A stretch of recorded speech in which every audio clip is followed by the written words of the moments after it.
welcome to the Startup Funding Espresso. I'm Halti Martin, the host of this show where we talk about raising funding for your startup and the time it takes to have an espresso. I hope you enjoy this episode.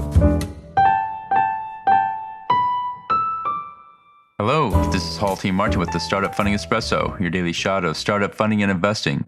Startups raising funding should keep track of their cap table, which shows who has ownership in the business.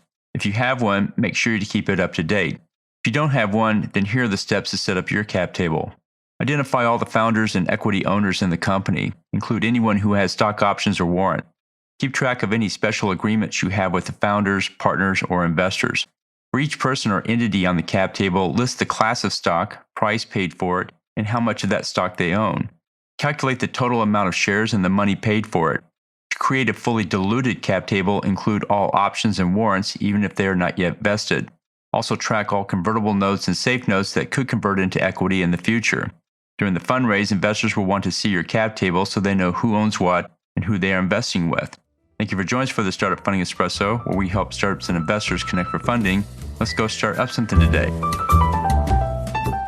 Halti Martin is the director of Investor Connect, which is a 501c3 nonprofit dedicated to the education of investors for early stage funding.